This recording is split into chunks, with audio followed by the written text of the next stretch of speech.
Се наоѓаме пред еден вреден примерок за историјата на облекувањето на овие простори, кој избогатен со цртежи, фотографии, но и сликовите извадоци од романот Крпен живот на писателот Столе Попов со ретко привидна леснотија ги документира нашиот костим и нашите обичаи преку облеката. Ова го напиша Лидија Георгиева во контекст на ова преубава книга или фотомонографија Костимот во Македонија од појавата на фотографијата до денес на Зорка Тодорова Младеновиќ, моден креатор, костимограф, автор, новинар, кој по дипломирањето во Франција далечната 1968 година се вработува во тогашната телевизија Скопје како костимограф во ТВ драми, серии, филмови и така натаму и така натаму. Добро утро и добре ни дојдовте. Добро утро, Ване. Господја Зорка, сигурно е убаво чувството кога ќе се дојдете тука во вашиот дом, во вашата куќа. Да, како дома. Како дома. Меѓутоа, јас бев вработена во другата телевизија. Мислам, во други простори. Други простори, да. Макар што и овде работев подоцна. Така, добро утро и добро ни дојдовте. Честитам за оваа нова книга, фотомонографија, која што убаво и кажа во најавата, ќе биде едно убаво наше културно, модно наследство за генерациите во иднина. Се промовираше пред одреден период. Лидија, добро утро и за вас. Вие бевте всушност и дел од самата таа промоција, таму дадовте и свој осврт на она што го имаме во ова дело. Ајде ќе почнеме од инспирацијата, господја Зорка, да во една книга зборувате за модата на овие простори од првата фотографија до денеска.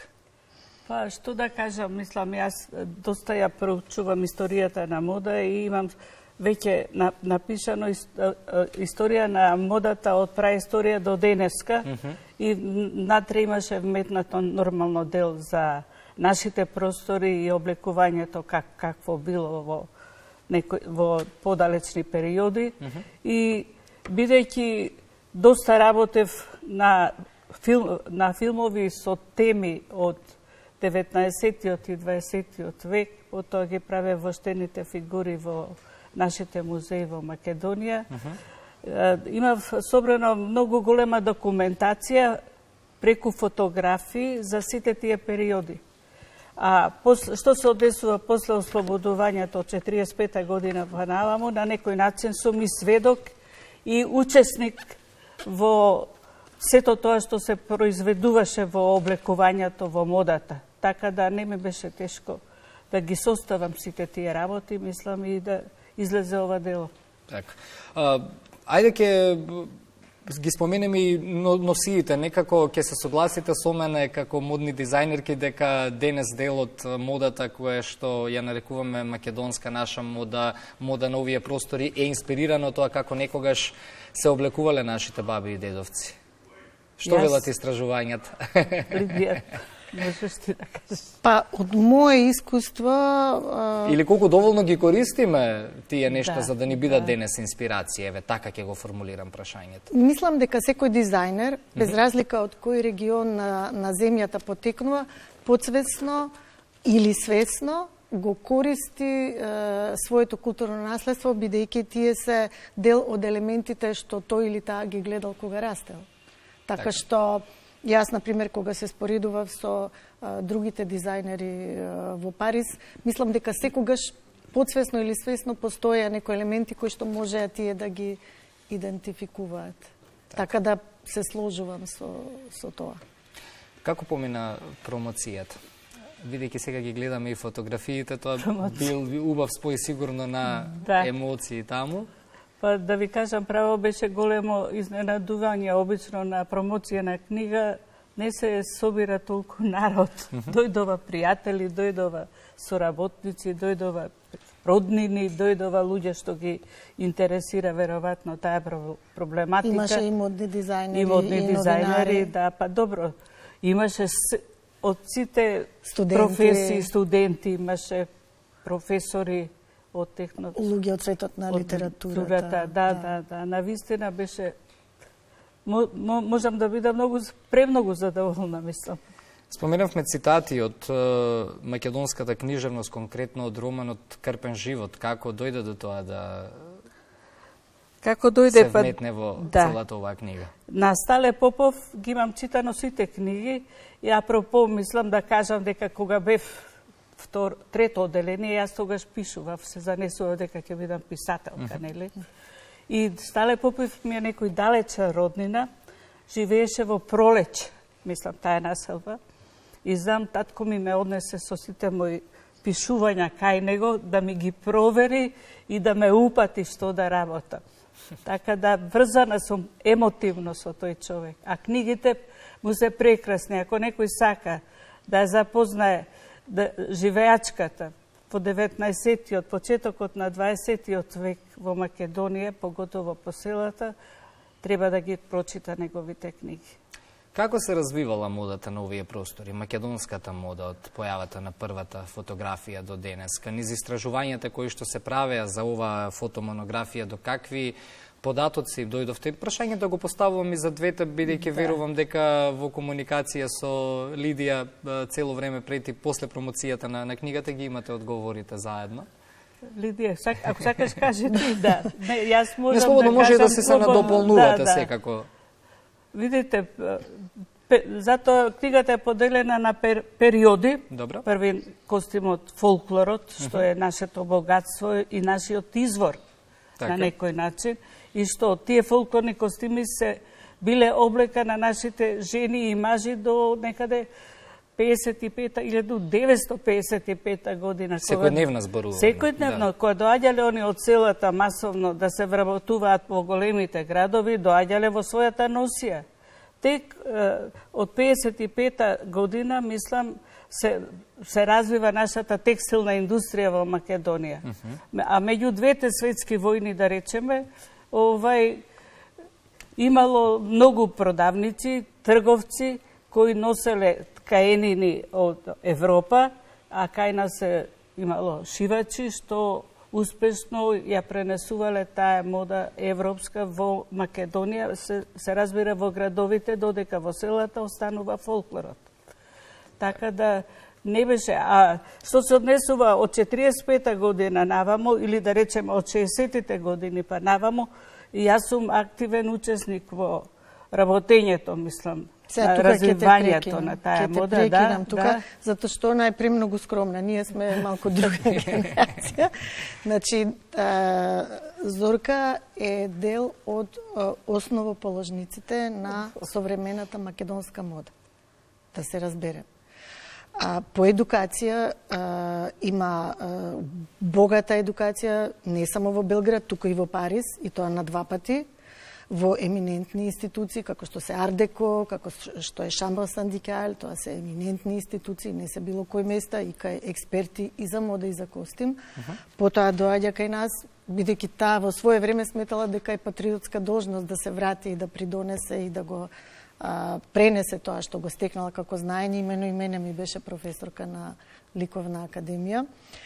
И не само што е основоположник во однос на современата македонска мода и активен учесник, како креатор, во незино време се викале модни креатори, денеска се дизајнери. Интекс има работено за преку 60, за 65 60 имаше вкупно фабрики за текстил во Македонија, а ти работеа за 33 креаторки бевте. А потоа и како костимограф, што е друга област од облекувањето, таа се вбројува денеска меѓу најголемите експерти и најреферентните експерти за историски костим кај нас, и дури ја слободно би рекла, познавајќи ја сцената, дека и нема рамен во однос на познавањата на костимот. Ја познава и библиотеката, и знаењата, и експертизата, така што оваа книга, затоа те прекинам, затоа што сакаш да ме пофалиш. Не, затоа што тоа треба да се истакне. А и заслужувате, јас само се смешкам на страна, бидејќи кога споменавме дипломирани во Париз 68 година, беше точно, да. А ако зборуваме за тоа дека до 1955 година доминантна била традиционалната мода кај нас, дефинитивно јас подпишувам со две раце, сте еден од основоположниците на современата македонска мода. А и бога ми да се состави, напише на ваква книга, ваква фотомонографија, не може тоа да го направи секој. Јас би Доколку нема рекла, познавање и податоци. тоа што е исто така, да речеме, предност во оваа книга, е што обично историја на Костим се пишува за луѓе од фелата. Например, за дизајнери, за историчари, за костимографи, за етнолози. Оваа книга можеш ване ти да ја прочиташ, можеш господата камермани, може водителката, значи за секого е. Секој што се интересира за нашата историја, ова е дел од нашата историја. Облеката е одраз на политичките и социјалните моменти во едно општество. И ние преку облеката можеме многу да научиме за нашата историја. Горе споминатиот извадок од книгата на Стале Попов, токму тоа го кажува, ја укажува перцепцијата на облеката во тоа време, како се перцепирала една мома облечена во народна носија. Сосема различно од денес. И тоа е фантастично да се прочита трансформацијата на една жена од градска облека во народна носија и перцепцијата за незината убавина. Многу интересен детал. А цела книга е полна со такви детали. Има уште една необична македонска облека, што е неодмелив дел од историјата на македонскиот костим, станува збор за комитската облека. Да. И тоа е истражувано во книгата, да нели малку ги споменеме и машките, ги споменеме и комитите. Не станува тука збор во книгата само за женската мода, го гледаме тука еве дедо Илјо Малешевски, например, го имаме на оваа страница, како манекен облечен за тоа време, таа мода, еве тука Пито Гули со двајца борци, Никола Карев, четата на Блажо војвода од Крушево, четата на Славе војвода од Прилепско, чета од Мариовскиот крај. Па знаете, во филмот Прашина имаше многу комити и во Добалчак. И двајцата реномирани, познати наши режисери успеава на некој начин со наша помош, се разбира на костимографите, да ги доловиме амбиентите, како живееле и како се однесувале сите тие комити.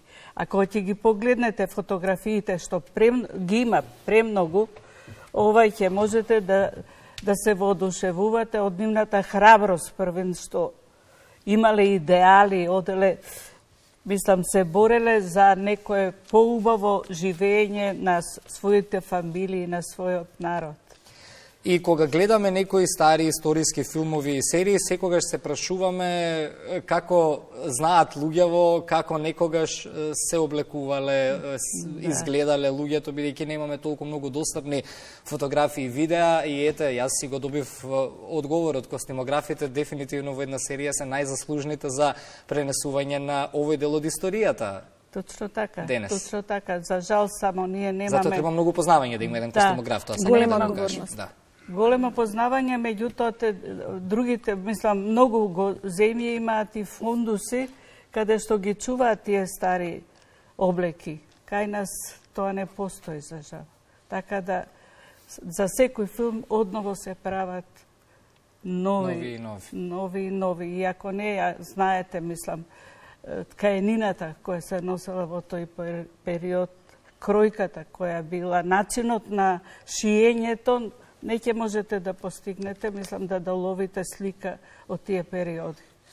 Јас сум воодушевен од книгата, тука ги опфаќа и балканските војни, Првата светска војна, имате убави семејни портрети кои што можете да ги видите од 1920 година, а по 1955 година, кога веќе модата и во селските средини, во градските верувам дека и пред 55 година веќе почнале носиите да излегуваат, ајде, условно кажано, од мода, но во селските средини по 55-та година.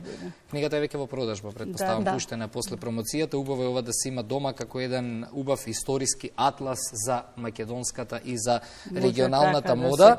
И за крај ова ми привлече внимание уште една ваша книга како да станам моден дизајнер. Тоа значи, ама треба да имам талент, например, еве, ако јас сакам да станам, не може само да ја купам книгава и да станам моден дизајнер. Ова е направена за талентирани. Јака желба, упорност. Не е само талентот. Има многу борба.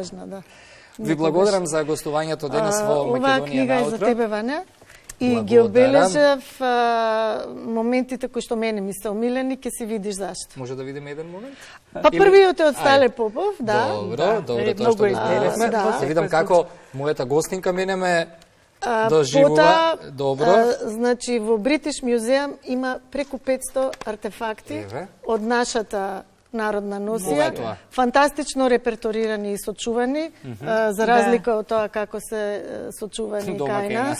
Да, можете онлайн да си видите, во Метрополитен исто во Њујорк, пишува од која година е купено, на кој пазар, од што се содржи, како се вика оригинално, колку е платена и така се сочува наследство. Тука има исто еден извадок од еден патеписец, а како изгледало Скопје пред 19 век. Фантастично. Може да прочита, вика, не сум видел толку шарен град. За разлика од денеска. Тоа е фантастичен извадок. А овдека последниот е, да видите и да се изненадите како во Југославија стратешки се планирала индустријата. И како во Македонија настанала текстилна индустрија. Каде има овци за волна, каде има памук за памучни тканини и каде има свилена буба за свила. Како настанала индустријата. Ви благодарам за подарокот. Благодарам за поканата. И ќе најде убаво место во мојот дом и во мојата приватна архива, бидејќи ова е историја. И стојам позади тоа што го кажувам. Благодарам уште еднаш за гостувањето во Македонија на утро.